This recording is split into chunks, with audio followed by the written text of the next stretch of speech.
Hello guys! Kumusta na po kayo? Welcome back po ulit sa Lutong Pinoy sa Amerika. And for today's video po, kami po ay nagki-crave ng isang napakasarap na appetizer. Ito po yung Vietnamese spring rolls. So ito po yung ating gagawin ngayon. Ito po yung mga kakailanganin nating sangkap para po sa ating recipe for today. Paki-screenshot na lang po. At ibibigay ko na rin po sa inyo yung para sa sauce.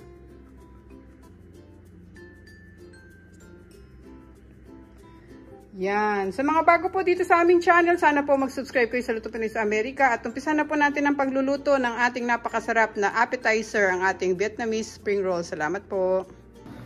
Ang una po natin gagawin guys, nagpapakulo po ako dito ng tubig. Yan. Meron po tayong tubig dito sa ating kasirola. Ipa-blanch po natin yung ating mga hipon, pero lagyan muna po natin ng asin.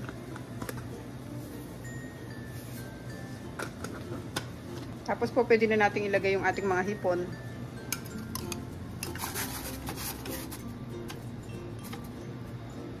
Pag nag-orange na po yung hipon natin at hindi na sila sariwa, pwede na natin silang tanggalin.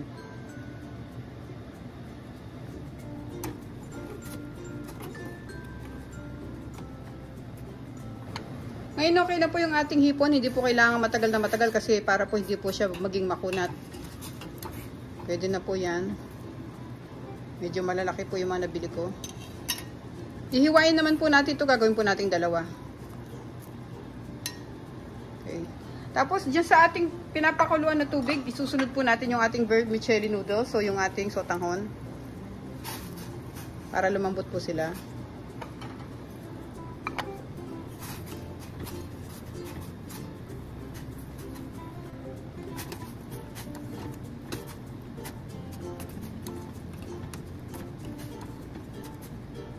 Ngayon malambot na rin yung ating vermicelli noodles. Tanggalin na natin. Patayin muna natin stove.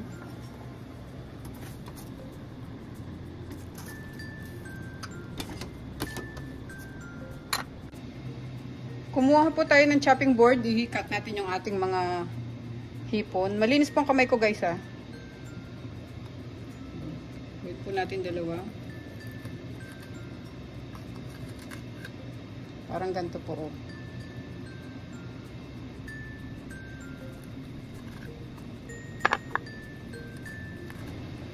Ngayon guys, natapos na natin yung mga hipon. Ayan na sila. Yung ating pork, kanina pinakuluan ko na siya ahead of time. Tapos sinislice ko siya ng mga maninipis. Yan, ganyan lang. Okay guys, pwede na tayong mag-assemble ng ating Vietnamese spring roll. Okay guys, dito sa ating planggana, meron ako ditong mainit na tubig. Tapos hahaluan ko ng malamig para medyo maligamgam siya. Lalagay natin yung ating rice paper. Yan. So, kuha tayo na isang rice paper. Lagay natin dito sa tubig.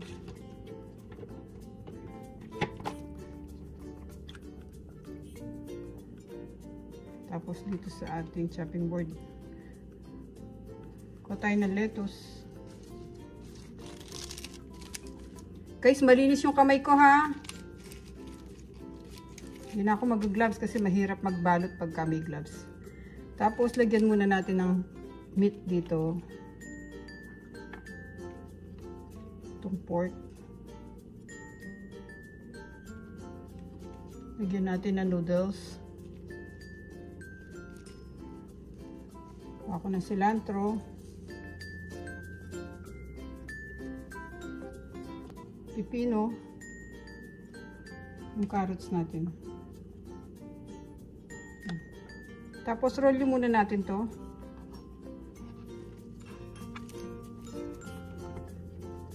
Lagay natin yung hipon.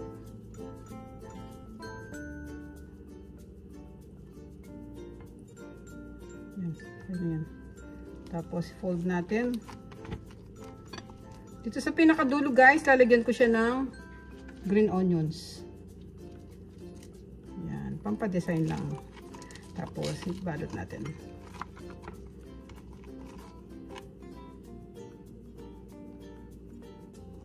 Gawa pa po ako isa. Lagay natin siya dito sa plate.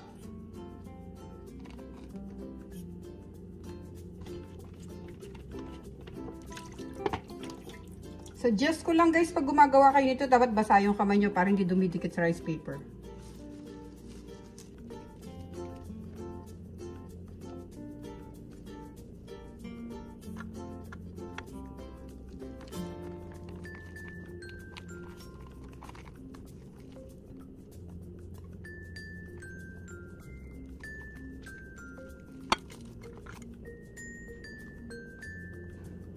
Okay guys, natapos na natin sila lahat. 6 yung nagawa natin. Ayan. Ngayon, susunod naman natin yung sauce. Meron tayo ditong saucepan. Ilagay natin yung ating tubig. Tapos, sunod na natin yung ating peanut butter.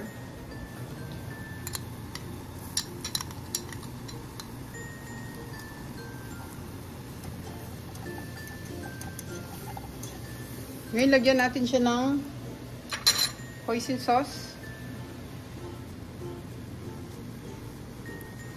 3 tablespoon. Tapos lagay natin yung rice vinegar. At yung ating sesame oil.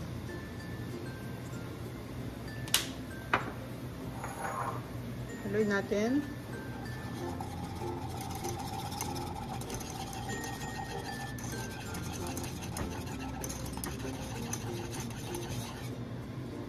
Tikman muna natin kung okay na siya.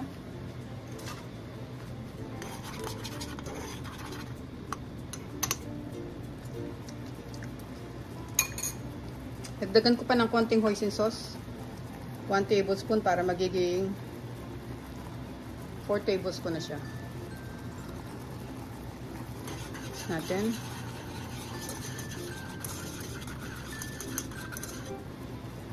Yan. Kailangan natin lumapot ng konti. Tapos pwede na natin siya i-off. Okay guys, okay na tong ating sauce. Pwede na natin siya i-off.